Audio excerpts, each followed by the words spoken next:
வணக்கம் வணக்கம். உங்கள் எல்லாரையும் திரும்பி சந்திக்கிறதுல எனக்கு ரொம்ப சந்தோஷம். ஏன் இருங்கப்பா, ஸ்டாண்டை வந்து கீழே இறக்கிக்கிறேன். ஓகே, ஸ்டாண்டை கீழே இறக்கியாச்சு. ஃபோன் வந்துட்டு மேலே இருக்குது. இன்றைக்கி நம்ம பார்க்க போகிறது வந்துட்டு influencers and their influential behaviours and how it is getting monetised. இந்த மானிட்டைஸ் பண்ணுற விஷயங்கள்லாம் நிறைய விஷயம் தலைவலியாக தான் இருக்குது. இருந்தாலும் அந்த விஷயத்தை வந்துட்டு எப்படி பொதுவெளியில் கன்வே பண்ணுறது அப்படின்றதும் ஒரு முக்கியமான விஷயம். ஸோ இப்போது அதை பற்றி கன்வே பண்ணுறேன். இந்த ஷேர்லாம் பண்ணாதீங்க. நீங்கள் கேட்டு நீங்கள் ஒரு 4 பேருக்கு நீங்கள் சொல்கிற மாதிரியே சொல்லுங்கள். எனக்கு தெரியும்டா, ஐ ஹவ் திஸ் நாலேஜ். அந்த அறிவுக்காக தான்டா எல்லாம் ஒருத்தன் மீமை திருடி இன்னொருத்தன் போடுறீங்க, ஒருத்தன் வீடியோவை கட் பண்ணி மேலே வாட்டர் மார்க் போட்டு இன்னொருத்தன் போடுறீங்க. சொல்லுங்கள், இந்த ஐடியாவை நீங்களே யோசிச்சிங்க. நான் இரவில் வந்துட்டு ChatGPT யூஸ் பண்ண அப்போ எனக்கு இந்த ஐடியாலாம் கிடச்சி என் பாட்காஸ்ட்டோட ஐடியாவை எடுத்துகிட்டு போய் கொடுங்க, தப்பு கிடையாது. நான் அப்படி கூட பண்ணி தொலைங்கடா, ஆனால் தயவு செஞ்சு இந்த இன்ஃபர்மேஷனை ஷேர் பண்ணி தொலைங்கடான்றது தான் என்னுடைய கருத்து. ஸோ சொல்ல விரும்புகிறது என்னதுன்னா, இன்ஃப்ளூயன்சர் மார்க்கெட்டுன்றது எதை பொறுத்து வரும்னா 3 விஷயம் பார்ப்பாங்க. நம்ம வீடியோவுக்கு எவ்வளோ வியூஸ் வருது, 2வது வீடியோவுக்கு அந்த க்ரியேட்டருக்கு எவ்வளோ ஃபாலோவர்ஸ் இருக்குது, followers or friends, some mutuals, families, இதெல்லாமே பார்ப்பாங்க 2வது. 3வது வந்துட்டு இந்த கண்டென்ட்டுக்கு ஏற்ற க்ரியேட்டராக இருக்கானா அப்படின்றதையும் பார்ப்பாங்க.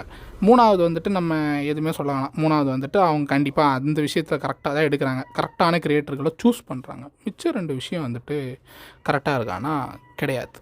இது யார் மேலே தப்பு அப்படின்றதெல்லாம் நீ தப்புடா, நீயும் தப்புடா அப்படின்னு பேசுகிறது வந்துட்டு கையை நீட்டுறதுக்காக இங்கே வரல. இங்கே எல்லாருமே ஒரு ஸ்டெப்பு கூட சேர்ந்து எடுக்கணும். வானத்தை பார்த்துக்கிட்டு அவன் ஸ்டெப் எடுப்பான் இவன் ஸ்டெப் எடுப்பான்னு பேசணுன்னா தட்ஸ் யூஸ்லெஸ்ன்னு நான் நம்புகிறேன். ஸோ அதனால் என்னென்னா எல்லாருமே சேர்ந்து ஒரு வலது கால் அடி வைக்கணும். அப்போ தான் வந்துட்டு இந்த மாதிரியான விஷயங்கள் கொஞ்சம் தவிர்க்கிறது குறையும். ஸோ இப்போது ஏஜென்சிஸ் வந்துட்டு எப்பயுமே இன்ஃப்ளூயன்சர்ஸ் எதன் மூலயமா பார்க்குறதுனா மேலே இருக்கிற நம்பர், அதாவது அந்த ஃபாலோவருன்ற நம்பருக்கு மேலே எவ்வளோ இருக்கோ அதை வச்சு தான் ஃபஸ்ட்டு அவனை ஜட்ஜே பண்ணுறாங்க. அவன் எப்படிப்பட்ட ஆள், ஓகே நல்ல ப்ரொஃபைலாக இருப்பான் போல், எந்த ப்ரொஃபைலாக இருப்பான்லாம் அந்த ப்ரொஃபைலாக இருப்பான்ட்டு கண்டென்ட்டை கூட பார்க்குறது கிடையாது. மோஸ்ட்லி அவங்க பார்க்குறது எல்லாமே வியூஸ் நம்பர்ஸ், அவ்வளோதான். இதில் வந்துட்டு நம்ம ஆடை எப்படி உள்ளே புகுத்தணுன்றது தான் இப்போது ஏஜென்சிஸ் எல்லாம் முனைப்பாக இருக்கிறதே. ஸோ அது ஒரு பக்கம். 2வது, இப்போ நிறைய பேர் வந்துட்டு ஒரு க்ரியேட்டரை ஃபாலோ பண்ணுறாங்கன்னா அவன் என்ன ப்ரொவைட் பண்ணுறான். இப்போது எக்ஸாம்பிளுக்கு இந்த கொரியன் பிரீடு நண்பர் ஒருத்தர் இருக்கார், அவர் பேர்லாம் நமக்கு சொல்ல விரும்பலை. கொரியன் பிரீடு ஒருத்தர் இருக்கா. அப்படி அவர் என்ன சொல்கிறாரு, வாரத்துக்கு 7 நாளில் 7 ப்ராடக்ட் யூஸ் பண்ணுறாரு. ஆனால் அவர் என்ன சொல்கிறார், கடந்த கொஞ்ச நாளாக நானே இந்த ப்ராடக்ட் யூஸ் பண்ணிருக்கேங்க, எப்பட்றா 10 மாய்ஸ்சரைசர் ஒரே நாளில் போடுவியா, 10 க்ரீமை ஒரே நாளில் போடுவியா, எப்பட்றா போடுவேன் எனக்கு புரியலை, நீ என்ன ஸ்கெடியூலில் ஒர்க் பண்ணுற, எப்படி நீ அந்த ப்ராடக்ட்லாம் டெஸ்ட் பண்ணுற, ஒரு மனங்கடியும் முடியாது. ஆனால் அந்த கொரியன் பிரீடு வந்துட்டு ஃபாலோ பண்ணுறதுக்கு 1 மில்லியன் பேர் இருக்காங்க. அதோட என்ன சொல்கிறது, இது ஐயோ என்னவோ சொல்ல வந்தானே, இன்னொரு இவங்க இருக்காங்க, அந்த அக்கா இருக்காங்க. அந்த அக்கா என்னதுன்னா, அவங்க ஆல்ரெடி ஒரு எலைட்டிஸ்டான ஒரு ஸ்டேட்டில் இருக்காங்க. அவங்க எப்படின்னா தன்னைத்தானே வந்து நாங்களாம் லோக்கல் காய்ஸ் அப்படின்ற மாதிரி இந்த தோசை கரண்டி வச்சு பேசிக்கிட்டு இருப்பாங்க. அந்த அக்காவை என்ன பஞ்சாயத்துனா, அந்த அக்கா ஆடு போடுது, ஆனால் ஆடுன்னு மென்ஷன் பண்ணாமல் போடுது.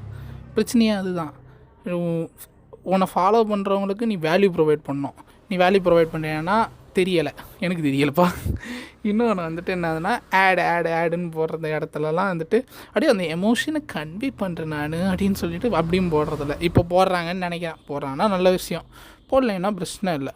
ஸோ அவங்களுக்கு ரிஃப்ளெக்ஷனாக என்ன நடக்குதுன்னா, அவங்க தோத்துட்டேன்றதால தான் அதை பண்ணாங்க. ஒரு வேளை இன்னொரு கேர்ள் வந்துட்டு இவங்களை பற்றி பேசிகிட்டு இருந்தாங்க.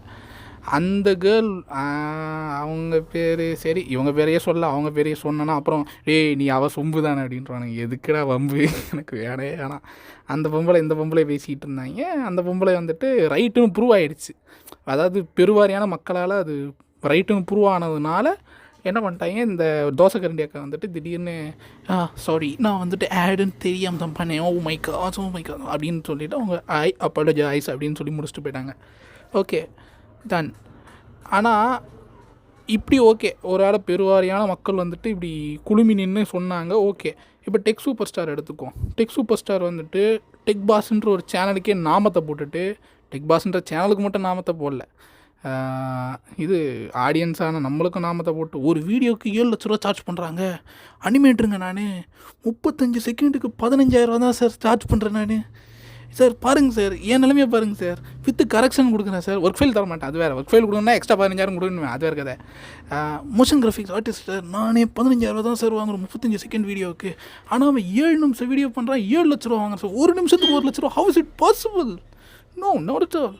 ஆனாலுமே வந்துட்டு ஓகே, சம்பாதிக்கிறான், என்னவோ பண்ணுறான், ஓகே, அது அவன் பஞ்சாயத்து. அவன் இன்ஃப்ளூயன்ஸ் பண்ணுறான்ல, அவன் இன்ஃப்ளூயன்ஸ் பண்ணுறதுனால என்ன பிரச்சனைனா, நிறைய பேர் நிறைய ஃபோனை வாங்கிட்டு இவனால் சிரமப்படுறவங்க இருக்க செய்கிறானுங்க. இது ஒன்று.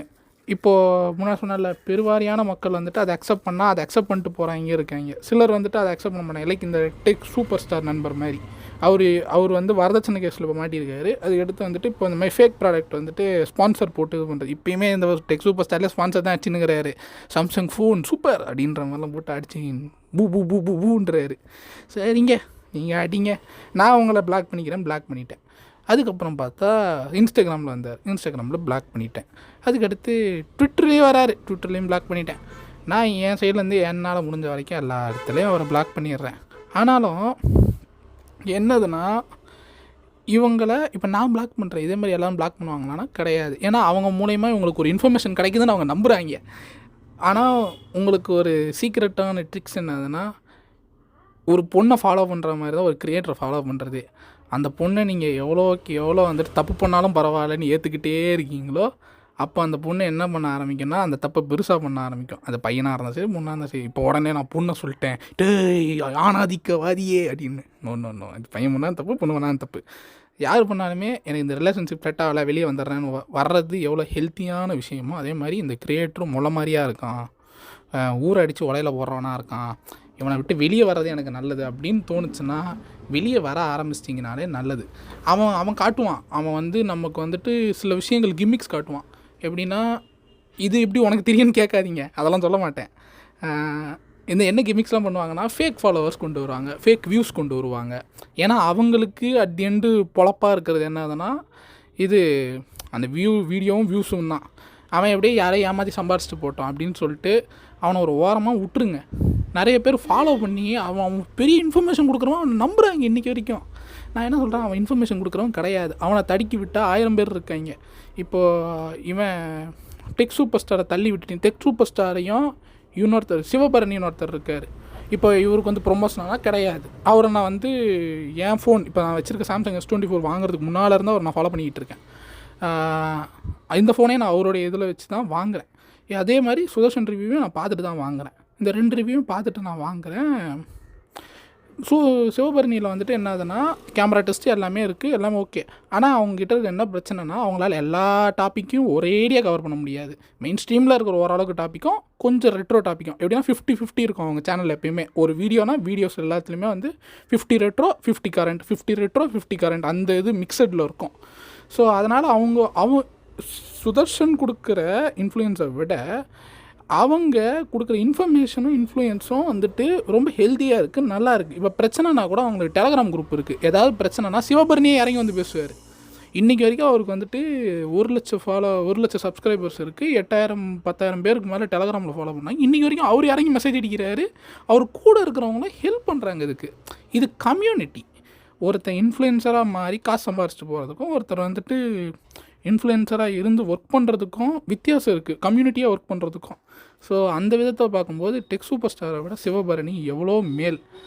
ஆனால் அதை நான் இப்போ மறுபடியும் இது எங்கே கொண்டு வரேன்னா, இப்போது சுதர்ஷனை விட்டிங்கன்னா உங்களுக்கு திரும்பி சிவபரணி உங்கள் டைமில் எனக்கு வருவார் அப்படின்றத நம்புங்க. இது வந்து ரிலேஷன்ஷிப் கதை தான். கழட்டி விட்டால் நமக்கு எங்கே இன்ஃபர்மேஷன் போயிடுமோ, நம்ம வந்து ஃபோமோவில் இருக்க மாட்டோமா. நிறைய பேர் இந்த ஃபோமோவில் திரிகிறாங்க, ஃபியர் ஆஃப் மிஸ்ஸிங் அவுட்டில். என்னதுன்னா, நம்ம வந்துட்டு இப்போ இவரை ஃபாலோ பண்ணல அப்படின்னா, என்னடா இவரை தெரியாதா அப்படின்னு கேட்டுருவானுங்கன்றதுக்காகவே. ஒரே ஒரு விஷயத்தை புரிஞ்சுக்கோங்க, எல்லாருக்கும் எல்லாம் தெரியணுன்றது கிடையாது.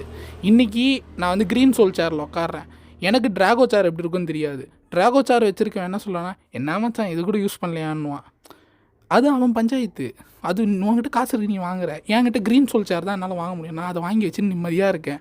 ஏன் என்னை வந்து ட்ராகோ வாங்கலைன்றதை வந்து கில்ட் ட்ரிப் பண்ணுற? நீ பண்ணுறதுக்கு நான் ஆள் இல்லை அப்படின்றத புரிஞ்சுக்கோங்க. அடுத்தவன் ஒன்று ஃபாலோ பண்ணுறோன்னா அதுக்கு வந்து நம்ம ஆள் கிடையாது. அதுக்கு நம்ம வந்து இதுதான் சொல்கிறேன், அதுக்கு அவன் டேஸ்ட்டுக்கு நம்ம ஒத்து வரணும்னு இல்லை. அப்படிப்பட்ட குரூப் உங்களுக்கு தேவை கிடையாது, அப்படி ஒரு ஃப்ரெண்ட்ஸ்க்கு தேவை கிடையாது. அப்படி நீங்கள் வந்துட்டு சிங்காக அரைச்சிக்கிட்டு பெண்களை மயக்குவது எப்படின்ற மாதிரியான லுக்ஸில் இருந்தால் தான் உங்களை ஒருத்தன் குரூப்பில் சேர்த்துக்குவான். இந்த ஃபியர் ஆஃப் மிஸ்ஸிங் அவுட்ன்றது எல்லாத்துலேயுமே வரும். அதனால தான் நான் இந்த விஷயத்தையும் ஆட் பண்ணேன். ஸோ உங்களுக்கு எப்படி இருக்க தோணுதோ இருங்க, உங்களுக்கு எவனை பார்க்க தோணுதோ பாருங்கள், எவனை பார்க்க தோணுலையோ பார்க்காதீங்க. தயவு செஞ்சு அந்த ஃபியர் ஆஃப் மிஸ்ஸிங் அவுட்லேருந்து வெளியே வாங்க. இதுதான் இன்ஃப்ளூயன்சர்களுக்கு இன்றைக்கி வரைக்கும் சோறு போடுற ஒரு விஷயம். நம்மளை வந்து நிறைய பேர் அது வந்து ஒரு குறிப்பிட்ட ஆளுங்க ஃபாலோ பண்ணிட்டாங்கன்னா, இன்னும் நிறைய பேர் வந்து அவனுடைய ஸ்டார்டிங்கில் நான் இருந்தேன்னு சொல்லிக்கிறதுக்காகவே ஃபாலோ பண்ணுறானுங்க. இந்த மாதிரி நிறைய விஷயம் நடக்கும். ஸோ அது எதுவுமே பண்ணாமல் நம்ம வந்து நமக்கு யாரை பிடிக்குதோ ஃபாலோ வந்துட்டு டிடெக்ட் பண்ண ஆரம்பிக்கணும். அதான் டெலீட் பண்ண ஆரம்பிக்கணும். யாரை ஃபாலோ பண்ணுறோம், யாரை ஃபாலோ பண்ணக்கூடாது. இந்த விஷயங்களில் நம்ம ரொம்ப டெடிக்கேட்டடாக ஒர்க் பண்ணோன்னா நம்ம அல்காரிதம் ஒன்று சேஃப் ஆகும். இன்னொன்று இன்ஃப்ளூயன்சர் மார்க்கெட்டில் வந்து ஏஜென்சிஸ் வந்து ஸ்ட்ரிக்டாக ஆரம்பிக்கணும். ஏஜென்சிஸ் எந்த அளவுக்கு ஸ்ட்ரிக்டாக ஆரம்பிக்கணும்னா, மேலே இருக்கிற அந்த 1 மில்லியனை பார்க்க மாட்டாங்க, கீழே இருக்கிற அந்த வியூஸையும் பார்க்க மாட்டாங்க, உள்ளே எவனால் லைக் பண்ணியிருக்கான்னு பார்க்க ஆரம்பிப்பாங்க. இப்போ ஏஜென்ட்ஸ்லாம் வந்துருச்சு. இப்போ ஒரு ப்ரொஃபைலை போட்டு ஆடிட் பண்ண முடியும் ஈஸியாக. இவன் வந்து உண்மையிலே ஃபாலோவர் வச்சுருக்கானா இல்லை ஃபேக் பண்ணுறானான்ட்டு.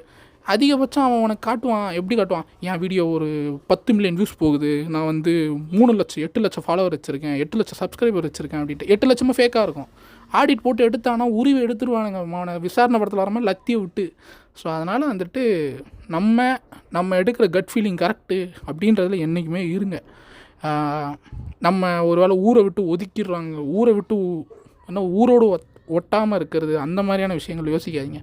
ஊரோடு ஒட்டி தான் இருக்கணும்னா அவனுங்க இருந்துக்கிட்டோம், நமக்கு தேவையில்லை. நம்ம அல்காரிதம் நம்ம காப்பாற்றிக்குவோம். நம்மளுடைய ஃபாலோவர்ஸ் இது எல்லாத்தையும் நம்ம ஒழுங்காக பார்த்துக்குவோம். தென் நம்ம என்ன பண்ணுறோன்றதை நம்ம கான்ஷியஸாக பண்ணிக்கிட்டாலே போதும். ஸோ நான் என் பிளாக் லிஸ்ட்டை ஏன் பண்ணிக்கிட்டு இருக்கேன் அப்படின்றதுக்கு ஒரு ரீசன் நான் ஒரு ஃப்ரெண்டுக்கிட்ட சொல்லணுன்றது தான். ஆனால் எதுக்கு ஒரு ஃப்ரெண்டுக்கிட்ட சொல்லிக்கிட்டு, I have so much friends in this world, so I am just doing it as a podcast and uploading it here. ஓகேவா? நீங்களும் உங்கள் அல்காரிதம் எப்படி மெயின்டைன் பண்ணுறீங்க அப்படின்றத சொல்லலாம் தேவையில்லை. நீங்கள் உங்கள் மனசறிஞ்சு இந்த பாட்காஸ்ட்டு கேட்டு நான் அல்காரிதம் இப்படிலாம் பண்ணேன் அப்படின்னு சொல்லிட்டு உங்கள் ஃப்ரெண்டுக்கிட்டலாம் போய் சொல்லும்போது, மச்சான் அது இப்படி பண்ணக்கூடாதுடா, எனக்கு தெரியும்டா அதை பற்றி அப்படின்னு சொல்லுங்கள். என் பாட்காஸ்ட்னு கூட சொல்லாதீங்கடா, தயவு செஞ்சு உங்கள் அறிவில் இருந்து சொல்கிற மாதிரி கூட சொல்லி தொலைங்கடா. ஆனால் தயவு செஞ்சு இந்த இன்ஃபர்மேஷனை ஷேர் பண்ணுங்கடா. நம்ம வந்துட்டு ஒரு fake it until you make it இந்த கையாடு லோவர் சொல்லியிருப்பாங்க. ஆனால் அது வந்துட்டு உண்மை கிடையாது. நீங்கள் ஃபேக் பண்ண என்ன ஆகுனா அது ஒரு நாள் வெளியே தெரியும் போது அதிலேருந்து சரியான இது பண்ணுவாங்க. அந்த ட்ராகன் படத்தில் வர மாதிரி fake it until you make இட்னா பண்ணிக்கிட்டே இருப்பீங்க, ஒரு நாள் மாட்டும்போது பெருசாக மாட்டுவீங்க, அவ்வளோதான். அதே மாதிரி தான் டெக் சூப்பர் ஸ்டாரும் ஒரு நாள் வந்து ஸ்பான்சர் கிடைக்காம லோல் பட்டு லொங்கா போகிறாரு. ஏஜென்சி அவர் கொடுக்குற ஏஜென்சி ஒன்று அறிவில்லாமல் இருக்கணும், இல்லைனா டெக் சூப்பர் ஸ்டார் வந்துட்டு அறிவோடு ஏமாற்றிக்கிட்டு இருக்கணும். இந்த 2 விஷயத்தில் எது நடந்தாலுமே டெக் சூப்பர் ஸ்டாருக்கு லாபம், சாம்சங் கம்பெனிக்கு நஷ்டம், மற்ற கம்பெனிக்கு நஷ்டம், அவருக்கு ஸ்பான்சர் பண்ண கம்பெனிக்கு எல்லாத்துக்குமே நஷ்டம். ஸோ இனிமேல் இன்ஃப்ளூயன்சர் ஏஜென்சிஸ் லைக்ஸை பார்க்கும். ஏஐ வளர்ச்சினால் இன்ஃப்ளூயன்சர்ஸோடைய லைக்கை பார்க்கும், இன்ஃப்ளூயன்சர்ஸோடைய நிறைய இன்டர்னல் ரீச்சஸை பார்க்கும். இவனுக்கு எவ்வளோ வீடியோ போயிருக்கு, இதில் பெஸ்ட் வீடியோ எது நல்லா போகல, இது இந்த மாதிரி எல்லாமே பார்க்க ஆரம்பிப்பாங்க. இனிமேல் ஆடிட் அப்படின்றது வந்துட்டு ஒரு பெரிய ஃபீல்டாக மாறும் சோஷியல் மீடியாவை பொறுத்த வரைக்கும். இஃப் நாட் ரைட் அப்படின்னு தோணுச்சுன்னா லெமினோ. ஆனால் இன் ஃப்யூச்சர் இன்ஃப்ளூயன்சர்ஸ் மார்க்கெட்டில் ஆடிட் அப்படின்றத பார்ப்பாங்க. இனிமேல் நீ அந்த ஃபீல்டுக்குள்ளே நல்லா வளர்ந்துக்கிட்டு இருக்கியா, அந்த ஃபீல்டில் நீ லெஜிட்டாக இருக்கியான்றதை பார்த்து கிரியேட்டர்ஸ் கொடுக்கறதுக்கான ஏஜென்சிஸ் வளர்ந்துக்கிட்டே இருக்கும், வளரும். அதுதான் ரொம்ப முக்கியமான விஷயம். நம்ம வந்துட்டு என்ன சொல்கிறது, இவன் பண்ணுவான் அவன் பண்ணுவான் எவனையும் கையை காட்ட வரும்ல, வரும் நம்புவோம். Okay bye. மேற்கொண்டு வேறு எதனா கமெண்ட்லாம் பண்ணாதீங்களா, நான் பேச மாட்டேன் பெருசாக. ஏதாவதுனாலும் நான் பாட்காஸ்ட்டாக போட்டுருவேன், சரியா? பை.